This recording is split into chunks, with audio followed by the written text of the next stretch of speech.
the internal memory is saturated, has too much, you know.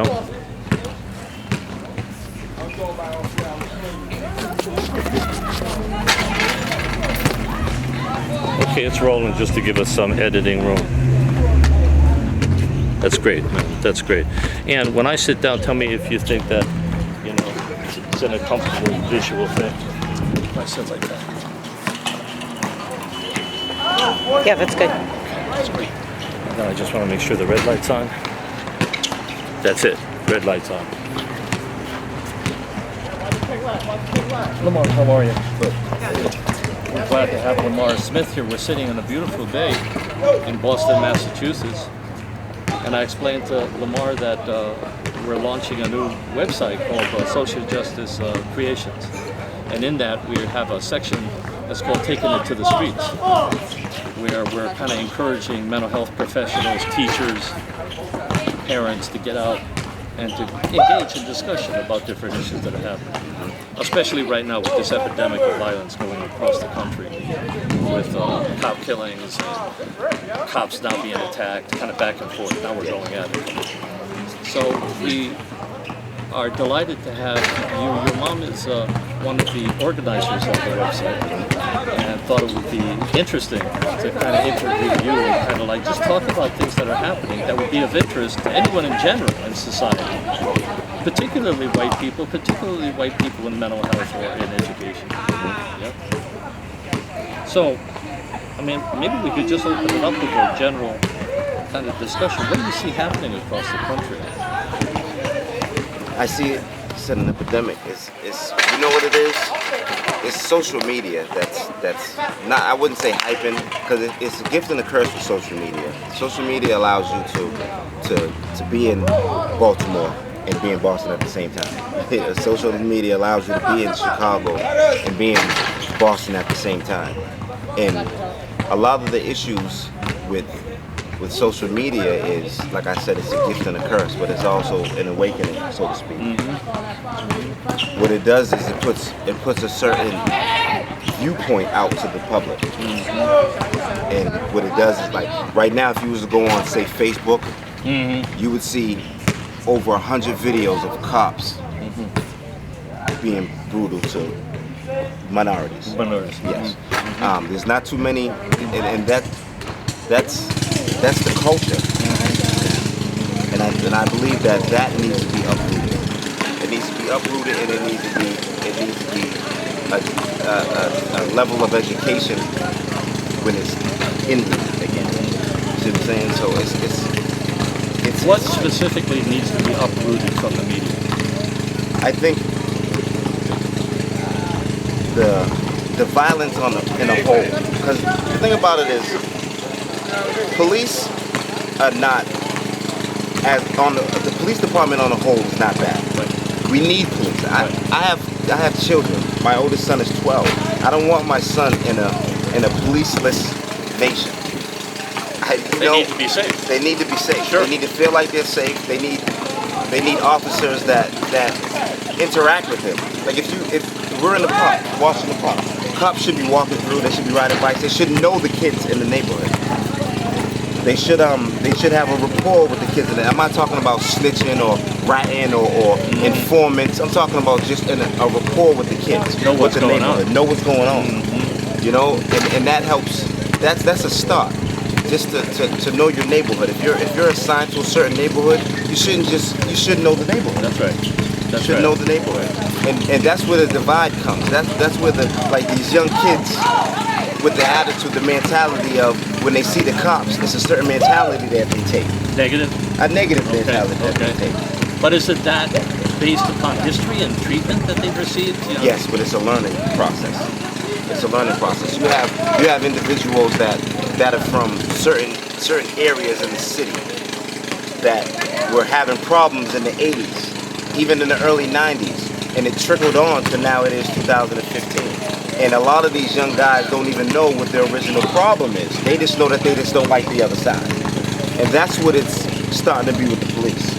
And now with the video, with the social media, going back towards the social media, all you see is this violence against them, against us, from the police. And isn't it's- that a first-time situation, you think, in the history of this country? Where these people have the video cameras that are actually showing what we always knew happened? Exactly, and that's the social media. Whereas these kids are so, that www.com, like I said, is that all of that's a gift and a curse. For my 12-year-old to have the world in his hands, and I can't govern it. You know, and what I mean by I can't govern it, you can be the best parent, the most caring, loving parent, but it's still not going to stop your kid from going to school and somebody showing them a cell phone, and they can run through they can run through the net. So It's a whole different world. it's a whole different world. It's a whole, and it's a digital world. It's a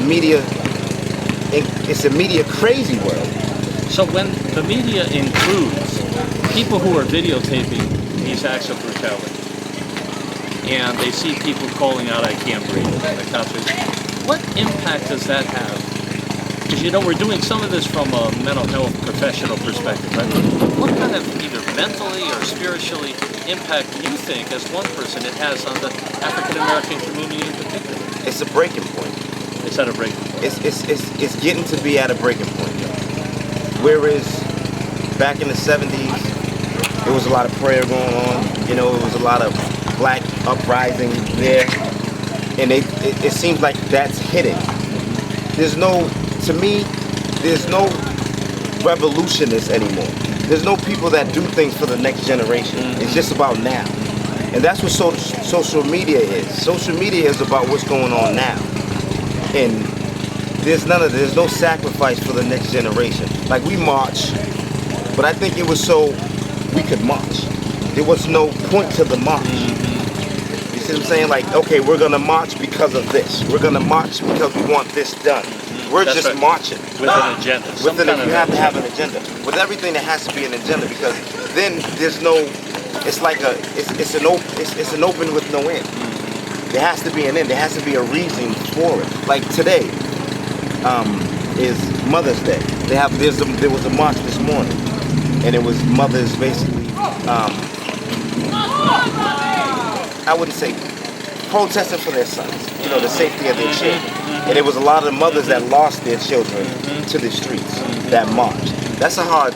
That's hard to see, because a lot of the mothers see each other. They start crying because they've known their kids. The kids, they've known the children that grew up. They knew that. Yeah, sure. So it's they were hard. like their children. It's not exactly. And then you turn. There's one mother. I don't want to say her. I don't know her name, and it's unfortunate that I don't, because it's just so many. When it happens, it's just like, okay, it's overwhelming. And this is a small city. It doesn't happen as much as a place like Chicago. It doesn't happen. And it's not, the brutality with the police is more mental down this way, in my belief. There's a lot of violence that happens. Give an example of mental violence that Well, happens. what happens is you'll get pulled over, and maybe because of your record, or maybe because you're young, you can physically get yanked out your car. And that's illegal. It's illegal. For a traffic violation, Yeah. you get pulled over for a red light, or you get pulled over for a stop sign, and now you find yourself outside of your car, getting Hands up on the hood, getting your car getting strip searched. Yep. You getting patted down, Yep. and it takes. That's 45 minutes out of your day just being harassed, and that could happen on every corner. That could be 3 times a day for you. Have you been stopped? Yes, many times.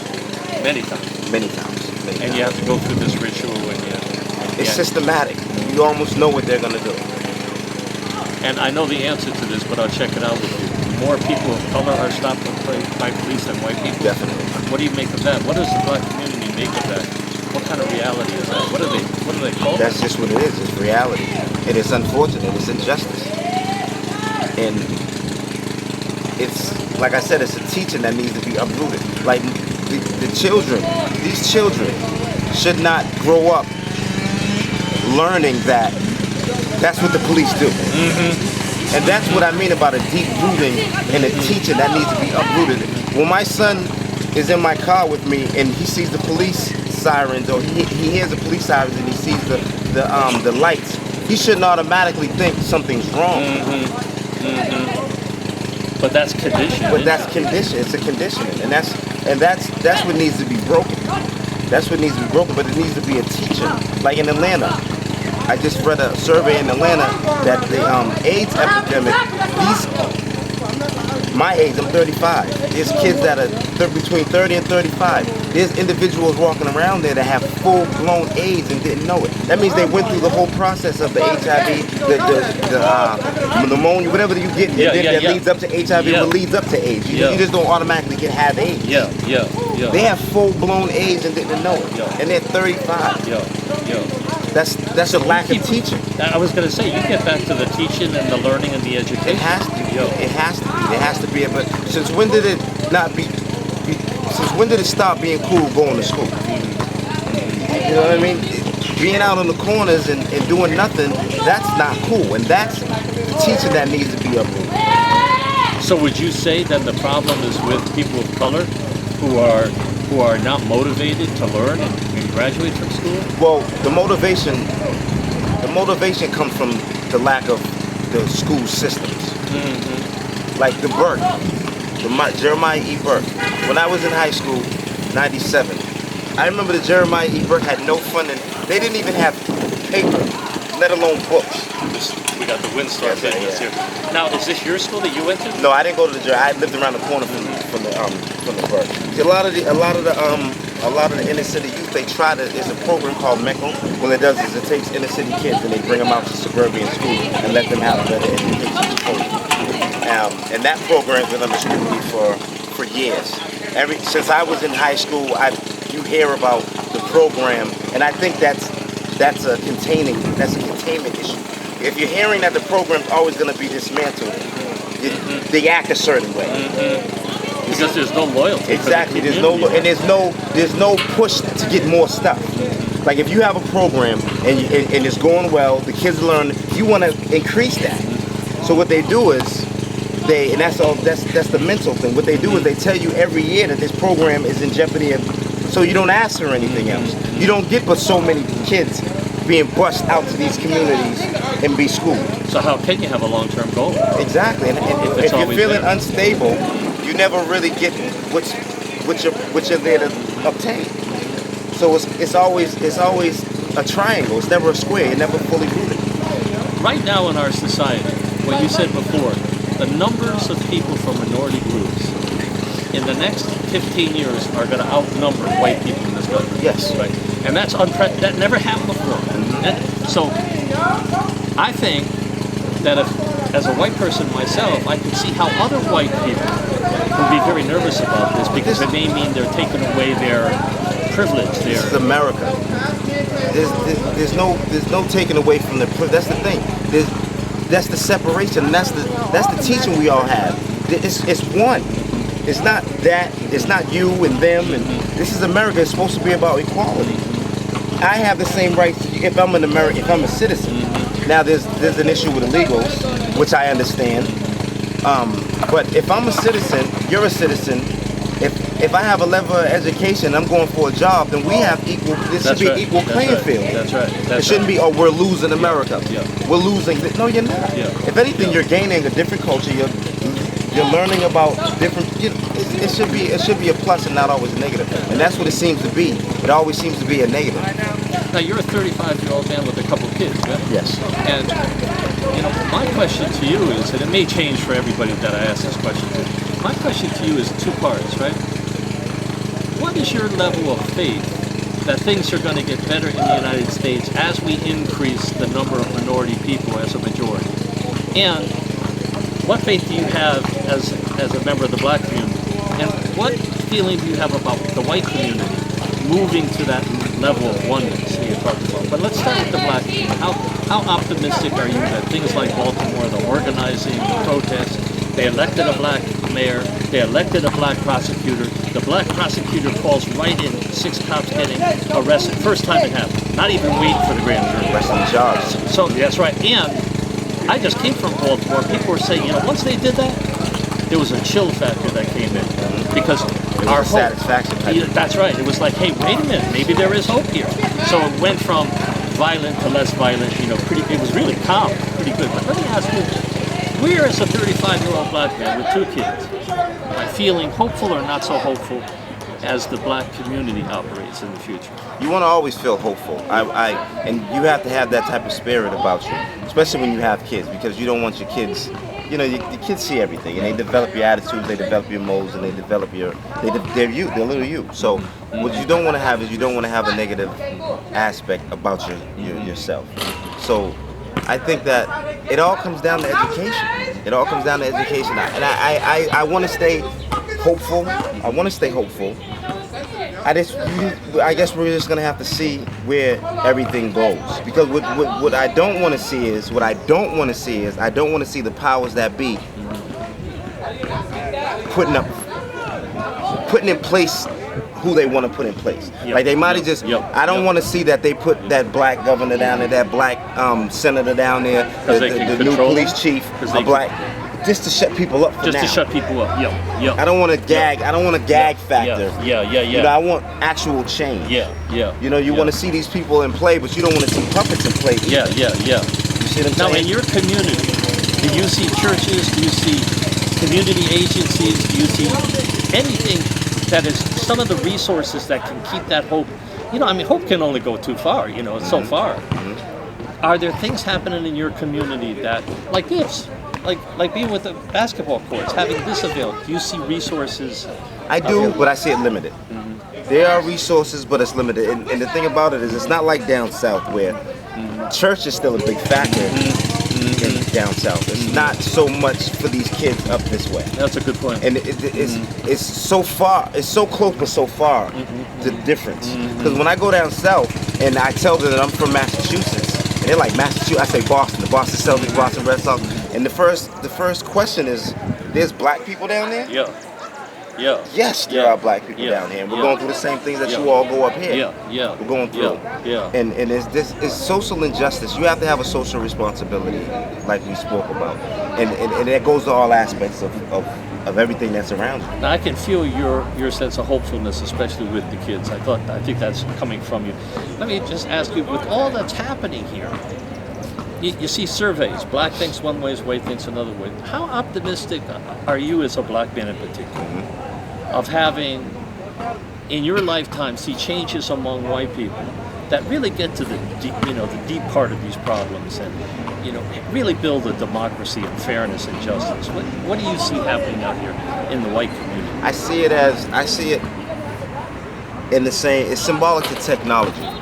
It's always gonna enhance. See, as the generations come up, as the generations grow up, the laws are gonna change. Your thinking's gonna change. Everything's gonna change as generations grow. And that's part of your optimism. That's exactly. I was speaking to a friend of mine, and he said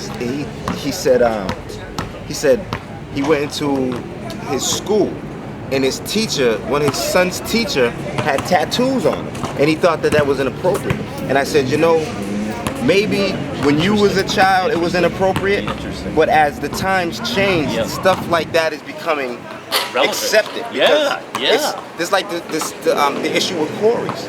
In 5 years from now, the job market is going to have to change, because they're going to have to accept people with quarries, because that's just the way everybody, you're going to have to make changes to it, because if you don't, you're not going to have enough workers. If everybody's quarry is going to stop them from working, who's going to work? But you have to have people in leadership positions that have the knowledge that you're talking about, so that the person here has the knowledge to say, let's have the cops come through here and just get to know the community. Exactly. It's not about coming down here and harassing people. It's about coming down here. Like, if I'm gonna tell you, if these guys right here on these bikes was to stop, put their bikes over on the corner, sit on these benches and just relax, playing basketball, laughing and joking, and two officers, plain clothes, walked over just to say, hey guys, what's going on? Shoot a couple of baskets, kick it for a little bit, and walk away, just to get to know the people. They don't even ask nobody's name. These kids will get up and walk away because the cops are coming. Because it's a separation. Yes. And it shouldn't be that separation. Yeah. Because the first thing these guys are gonna think, not that they're gonna come over and arrest anybody, but they're gonna come over here and they're gonna shoot my friends, they're gonna bust balls. Yeah, right. With just an attitude. With just an attitude. And as soon as you see them, you automatically get an attitude. And that carries out. through your day, especially, and if that was the cop's intention. See, what happens is they come over there, they harass these kids. Now these kids have an attitude for the rest of the day. That's right. And It's spread and whoever they triggers come in contact with. misery loves company. That's right. That's right. So that's how you get a whole community that's always so frustrated. Now, you know, in our group where we work with mental health professionals, right, we do most of the work in offices. They call it the 50-minute hour, where you sit with someone for 50 minutes. And basically, a lot of the change is focused in on, let's say you're the client. We got to help you change your coping strategies. We got to help you kind of develop a positive self-esteem, right, that kind of stuff. But the problem is, a lot of people see it as soon as you leave the office, you go back into the conditions that eroded that self-esteem to begin with. So if you had a magic wand, right, and you're looking at a white professional like me in mental health, and we want people to be, you know, to be healthy, not only physically but mentally and spiritually, is what we're moving to. What would be some of the advice you'd give me or viewers of this video to keep in mind what they can do? I mean, you're talking about the cops literally coming out here, getting to know the community. What would you recommend? If I had a magic wand, I think I would. Nature's gonna always persist. Like nature, you're gonna be that of a man, a woman first. You're not. That's not my mother. That's a woman first. So she's gonna be a woman by nature first. And I think what it boils down to is everybody having an equal playing field. If everybody has an equal playing field, then things will work out. What do you think we could do to help level the playing field? Education. That's the biggest thing. You just have to educate. You have to stop the change. You have to stop to change the mindset. And this generation might not be able to do that. But if we get to the babies, we start to change their mindset. It's gonna heal itself, like the planet. They say once all the humans are gone, it's gonna heal itself. That's what we need. The generations need to heal itself.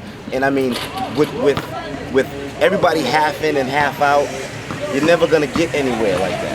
Like like I'm 35, I have the teachers of my mother and my father, and I'm teaching my kid, I'm showing my kids a certain way, but they're learning the new way of things, and there has to be a medium. There has to be a point where it says, okay, well listen, this needs a process, whatever that is. If it's whatever space you're in, that needs to be done. You need to be all in. And not only families, you think schools can do this? I think the schools, yes. See, that's another thing. Everything is separate now. The schools were never separate from your family. Like, I knew my teachers were almost family.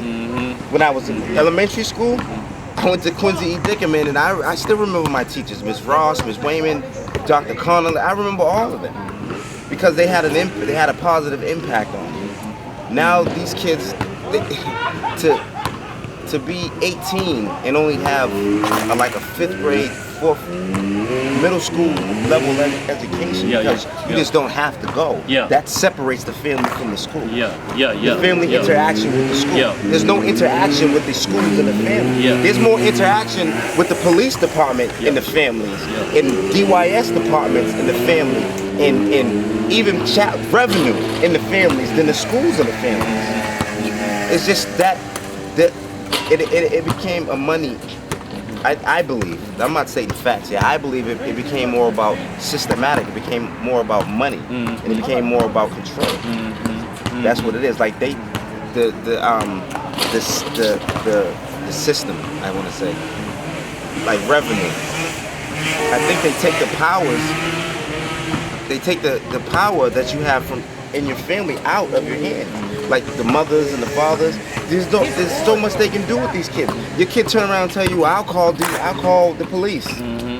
Or I'll call the kids. The kids are saying this to the parents. So there's a disconnect between the kids, the family, and the school and the community. There's a disconnect. Now what they do is they say there's problems at home. They're all in you. Once they're in your home, they're in your home. Now your kid sees that, he's frustrated, he goes to school.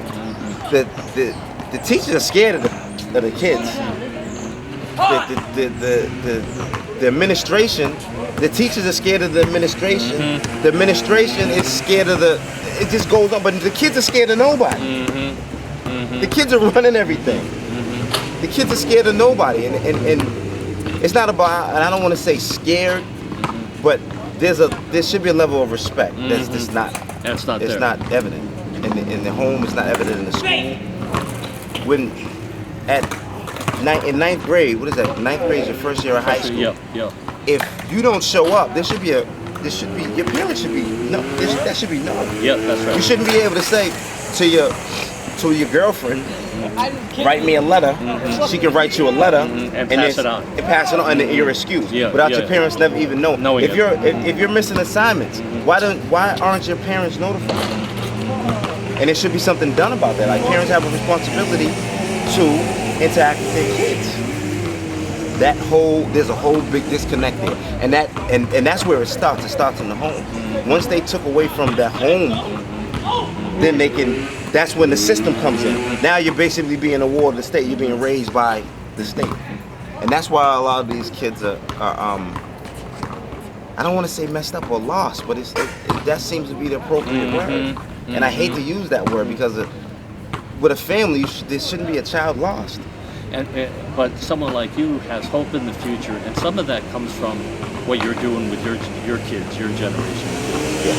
Now, this video is going to go out to a number of people. Can you just share any closing remarks about what it's like to take time here on Mother's Day? Got family events going. We just basically met today.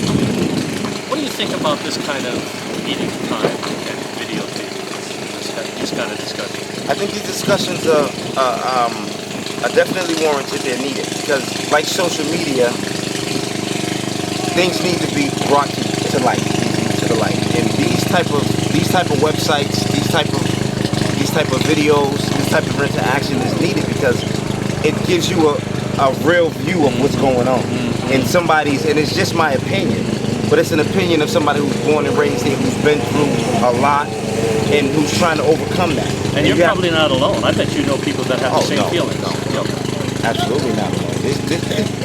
In light of, in light of Chicago, in light of Baltimore, in light of LA, in light of situations that even happened here. A few months ago, there was a shooting on Humboldt Street, and an individual got out the car and shot a police officer.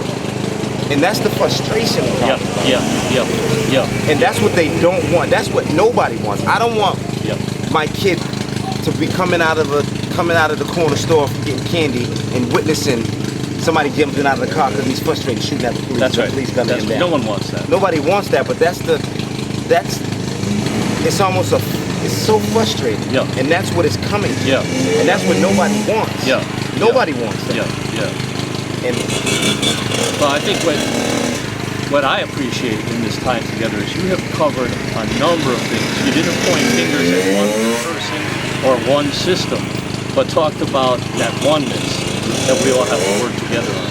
that's what it is. I think what you did in taking time today is helping folks that are listening to this video to understand your perspective, and your perspective is shared by other people as well. I'm pretty sure. I really appreciate your time. Thank you very much. For everything. So much. Let's give it just a couple of more minutes so like we're talking here. That was great. That was really good. Really appreciate it. Okay, I'm going to turn it off now. Is it supposed to be this hot today?